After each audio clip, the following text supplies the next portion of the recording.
Hello అండి, welcome back to our channel. ఈరోజు story villain husband episode 33.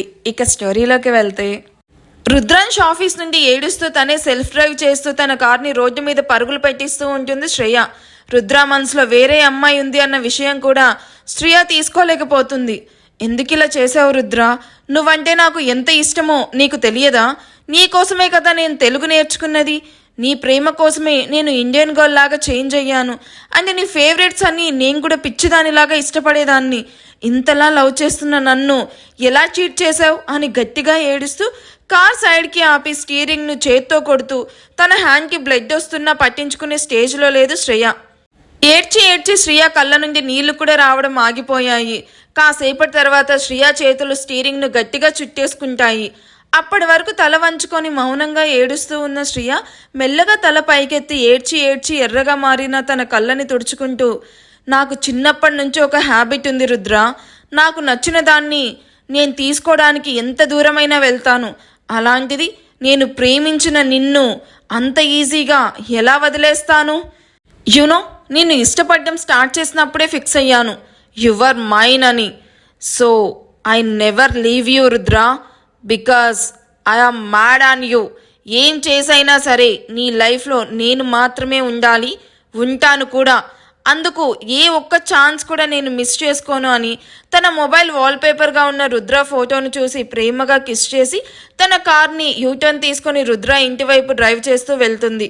Shriya డైరెక్ట్గా రుద్రాంశ్ ఇంటి ముందు కార్ ఆపి ఎలా అయినా సరే ఆంటీ దగ్గర నుండి ఆ bloody Indian girl details collect చేయాలి అనుకుంటూ ఇంట్లోకి నడిచిన శ్రియకి అపర్ణ హాల్లో ఏదో డీప్ థింకింగ్ చేస్తూ కనిపించడంతో ఆంటీ అంటూ ఏడుస్తూ వెళ్ళి అపర్ణను హక్ చేసుకుంటుంది. సడన్గా శ్రియ రావడం ఎంత షాకింగ్గా ఉందో, అంతకు మించి తనని హక్ చేసుకొని ఏడుస్తూ ఉన్న శ్రియని చూసి షాకింగ్ ఎక్స్ప్రెషన్ ఇస్తుంది Aparna. Shriya, what happen to you? ఎందుకు ఏడుస్తున్నావు? వస్తున్నావని టెక్స్ట్ కూడా చేయకుండా వచ్చావేంట్రా? ముందు ఏడు పాపు, ఎందుకు ఏడుస్తున్నావో చెప్పు అని తను అడుగుతున్న ఆన్సర్ ఇవ్వకుండా ఏడుస్తూ ఉన్న శ్రియాను దూరం చెరిపి తన కన్నీళ్లను తుడుస్తూ అడుగుతూ ఉంటుంది Aparna. Aunty, you know it కదా, I love Rudra. But now Rudra చెప్తున్నాడు he is in love with someone. It hurts me a lot aunty. దీన్ని నేను ఈజీగా తీసుకోలేను అని చెప్పి మళ్ళీ ఏడుస్తూ ఉంటుంది Shriya. Shriya, first you relax అని మెయిడ్తో వాటర్ తెప్పించి శ్రియ నార్మల్ అయ్యాక, లిజన్ శ్రియ, నేనే నిన్ను మీట్ అవ్వాలి అనుకున్నాను. మీ డిన్నర్లో అసలు ఏం జరిగింది? రుద్ర నైట్ నుంచి చాలా సీరియస్గా ఉన్నాడు అండ్ మార్నింగ్ కూడా నాకు వార్నింగ్ కూడా ఇచ్చాడు అని మార్నింగ్ ఇంట్లో జరిగిన డిస్కషన్ చెప్పి, ఈ విషయంలో నేను ఇన్వాల్వ్ అయితే రుద్ర ఊరికే వదిలిపెట్టాడు శ్రియ. అందుకని మీరు మిడిల్లో డ్రాప్ అవుతారా ఆంటీ? నన్ను మీ డాటర్ ఇన్లాని చేసుకుంటానని నాకు ప్రామిస్ చేశారు. మరి దాని సంగతి ఏంటంటీ? మీ మాటల్ని నమ్మి నేను మీకు ఎంత హెల్ప్ చేశాను. How can you forget that aunty అంటూ కోపంగా అడుగుతూ ఉంటుంది Shriya. Let me finish my word Shriya. నేను డైరెక్ట్గా ఇన్వాల్వ్ అయితే రుద్రాకి మరింత కోపం వస్తుంది. అందుకని నేను నీ వెనకే చీకట్లో ఉంటూ నిన్ను గైడ్ చేస్తాను. నువ్వు దాన్ని ఇంప్లిమెంట్ చేయి, ఓకే? నేను మాట ఇస్తే దాన్ని ఎప్పటికీ తప్పను. ఎప్పటికైనా నువ్వే నాకు కోడలు, సరేనా అని శ్రియ తల నిమిరి, ఇప్పుడు చెప్పు అసలు ఏం జరిగింది అని అడిగి శ్రియ చెప్పింది మొత్తం విన్న అపర్ణ, హుఫ్, కొత్తగా ఏం జరుగుతుంది? అనుకున్నదే కదా జరిగింది. అండ్ రుద్ర చెప్పింది నిజం. వాడు ఎప్పటి నుండో ఒక అమ్మాయిని డీప్గా లవ్ చేస్తున్నాడు. అది నేను పెద్దగా సీరియస్గా తీసుకోలేదు. బట్ ఇప్పుడు రుద్రాని చూస్తుంటే వాడు ప్రేమించిన అమ్మాయిని తప్ప ఎవరిని మ్యారేజ్ చేసుకోడు అని అర్థమైంది. అలా ఎప్పటికీ జరగకూడదు, నేను జరగనివ్వను. అండ్ నేను బ్రతికుండగా నా రుద్ర పక్కన వేరే అమ్మాయికి ప్లేస్ లేదు. అది లైఫ్ లాంగ్ నాది మాత్రమే అని కోపంగా చెప్పి, ఫస్ట్ ఆ అమ్మాయి డీటెయిల్స్ ఇవ్వండి ఆంటీ, దానికి నా స్టైల్లో వార్నింగ్ ఇస్తాను. నా మాటలు వినిందా బ్రతుకుద్ది, లేదా రుద్ర కోసం దాన్ని చంపడానికి కూడా I am ready. Don't think too much Shriya. అప్పుడే చంపడం వరకు ఎందుకు? మాటలతోనో లేదా భయపెట్టో ఆ అమ్మాయిని మన రుద్రకి దూరంగా ఉంచాలి. అది దూరం అయితే రుద్ర ఖచ్చితంగా దాని మీద కోపంతో అయినా నిన్ను మ్యారేజ్ చేసుకుంటాడు. Aunty, I have a doubt. Rudra తను లవ్ చేస్తున్న అమ్మాయికి ఎలాంటి ప్రొటెక్షన్ ఇవ్వకుండా అండ్ ఇన్ ఇయర్స్ మీట్ అవ్వకుండా ఉంటాడు అనుకుంటున్నారా? I don't think so. డెఫినెట్గా మీట్ అవుతూ ఇద్దరు టచ్లోనే ఉండుంటారు. ఫస్ట్లీ నాకు ఆ అమ్మాయి ఈచ్ అండ్ ఎవ్రీ డీటెయిల్స్ కావాలి. చెప్పండి ఆంటీ, హూ ఇస్ షీ? నాకు ఆ అమ్మాయి నేమ్ తప్ప ఇంకేం డీటెయిల్స్ తెలియదు శ్రియ. ఆ అమ్మాయి పిక్ కూడా ఎప్పుడూ 3 years బ్యాక్ చూశాను. అది కూడా రుద్ర వాళ్ళ డాడీకి చూపిస్తూ ఉంటే నేను కూడా చూశాను. ఈజీ చూసారా, రుద్ర ఇంటెలిజెన్సీ తన గురించి చిన్న హింట్ కూడా ఇవ్వకుండా ఎంత జాగ్రత్త పడ్డాడో. బట్ శ్రియ తలుచుకుంటే అన్నీ బయటకు లాగుతుంది అని పొగరుగా చెప్పి రుద్ర ఎలాగో ఆఫీస్లో బిజీగా ఉంటాడు కాబట్టి తన రూమ్ చెక్ చేద్దాం రాండి ఆంటీ, ఏదైనా క్లూ దొరకచ్చు అని అపర్ణను తీసుకొని రుద్ర రూమ్ డోర్ ఓపెన్ చేసి ఇద్దరు లోపలికి నడుస్తారు. ఆఫీస్లో సీరియస్గా వర్క్ చేస్తూ ఉన్న రుద్రాకి తన హ్యాండ్కి పెట్టుకున్న వాచ్ వైబ్రేట్ అవ్వడంతో తన వర్క్ ఆపి వాచ్ వైపు చూస్తూ తన మొబైల్ ఓపెన్ చేసిన రుద్రాకి అపర్ణ శ్రియ తన రూమ్లో ఏదో వెతుకుతూ కనిపించడం చూసి ఫేస్ ఎర్రగా మారుతుంది. జై గురించి తన ఫ్లాట్లోనే హాల్లో వెయిట్ చేస్తూ ఉన్న అమర్కి 3 అవర్స్ తర్వాత షర్ట్లెస్గా బాక్సర్ వేసుకొని నోట్లో నుంచి పొగ వదులుతూ యాటిట్యూడ్గా వాక్ చేస్తూ వచ్చి తన ఎదురుగా ఉన్న సింగిల్ సోఫాలో కూర్చుంటూ నువ్వేంట్రా ఇక్కడ, ఎప్పుడొచ్చావు అని బాడీని స్ట్రెస్ చేస్తూ అడుగుతాడు. నేను వచ్చి చాలాసేపు అవుతుంది, అట్లీస్ట్ డోర్ కూడా క్లోజ్ చేయకుండా నువ్వు బెడ్రూమ్లో బాగా బిజీగా ఉన్నావు కదా, అందుకే ఎవరు వస్తున్నారో ఎవరు వెళ్తున్నారో కూడా తమరికి తెలియడం లేదు అని వెటకారంగా అండ్ కోపం మిక్స్ చేసి అడుగుతాడు అమర్. అమర్ మాటలకి సైడ్ స్మైల్ వదిలి టేబుల్ మీదున్న ఓల్డ్ మ్యాగజైన్ చదువుతూ, అయినా నువ్వేంటి సడన్గా ఇలా నన్ను వెతుక్కుంటూ నా వెనకే వచ్చావు, నేనిక్కడున్నట్టు ఎవరికీ తెలియదు, అయినా నువ్వెలా హచ్ డాగ్ లాగా ఫాలో అయ్యావు? షటప్ జై, ఫ్యామిలీ అందరు అక్కడుంటే నువ్వు ఒక్కడవే ఎందుకు మళ్ళీ చండాలమైన ప్లేస్కి వచ్చావు? అంకుల్కి తెలిస్తే ఎంత ఫీల్ అవుతారు? ఎంతసేపు నీ సరసాలు తప్ప అంకుల్ గురించి థింక్ చెయ్యవు, ఎందుకురా? ఎలా జై ఇంతలా మారిపోయావు? ఒక్కరోజు కూడా అమ్మాయిలకి దూరంగా ఉండలేవా అంటూ బాధగా అడుగుతాడు.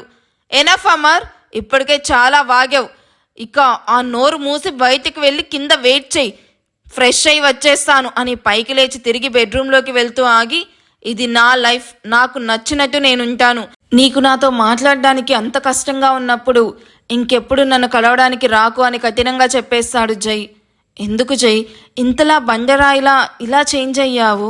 అయినో ఈ మాటలు నువ్వు హార్ట్ఫుల్గా చెప్పడం లేదు, మా అందరి దగ్గర ఏదో దాస్తున్నావు, అది తెలిసాక అప్పుడు చెప్తారా నీ పని అంటూ ఒక్కసారిగా జైను గట్టిగా హక్ చేసుకుంటూ, నీ నుండి దూరం చేసేది ఏదీ నాకు వద్దురా, నేను ఎప్పటికీ నీతో ఇలా తిట్లు తింటూ అయినా సరే నీ పక్కనే ఉంటాను అని చెప్తున్న అమర్ని బలంగా చుట్టుకుంటాయి జై చేతులు.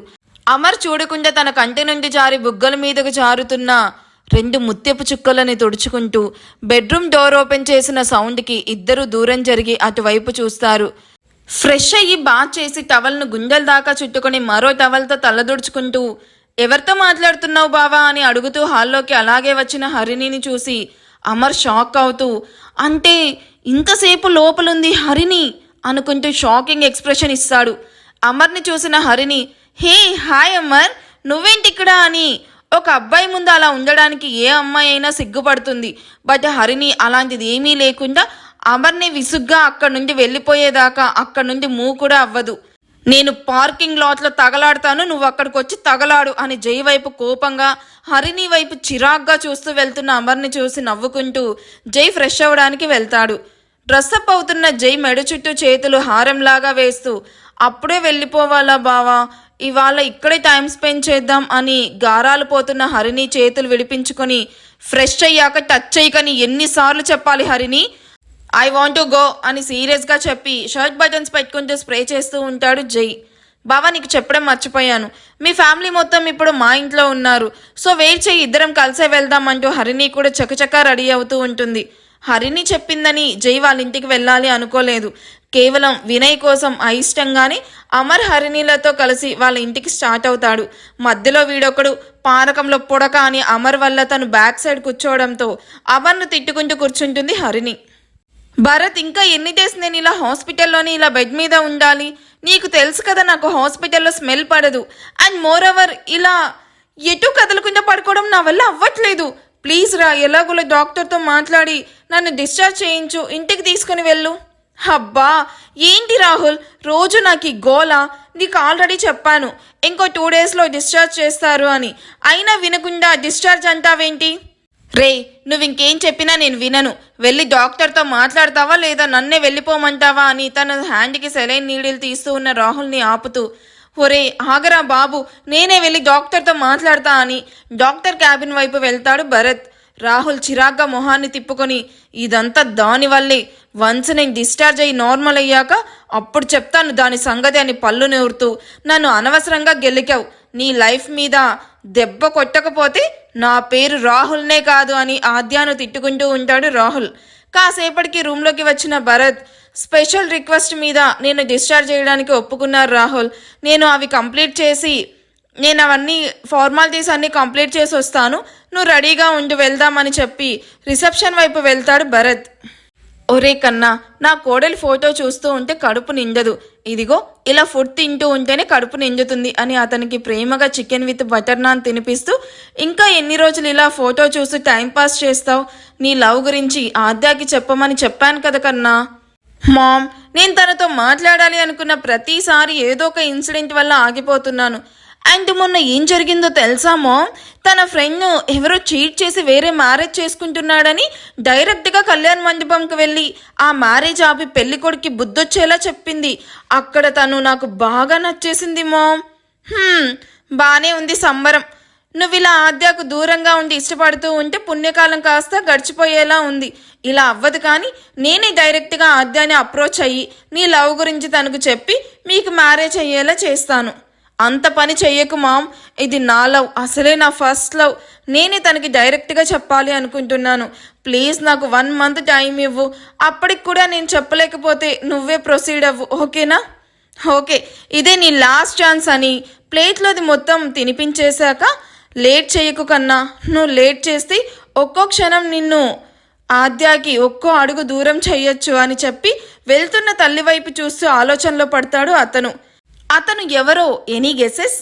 అలాగే శ్రియా వల్ల మాయాకి ఏమైనా ప్రమాదం రాబోతుందా? అండ్ హరిణి వల్ల ఆద్య లైఫ్లో ఎలాంటి చేంజెస్ రాబోతున్నాయి? జైకంట్లో కన్నిటికి రీజన్ ఏంటి? ఇలాంటి క్వశ్చన్స్ చాలానే ఉన్నాయి కదా. వీటన్నిటికీ మీకు ఆన్సర్ కావాలి అనుకుంటే మిస్ అవ్వకుండా విలన్ హస్బెండ్ని ఫాలో అవ్వండి. అండ్ ఎపిసోడ్ ఎలా అనిపించిందో కూడా నాకు కామెంట్ చేయండి అబ్బా. Thank you for watching. Bye.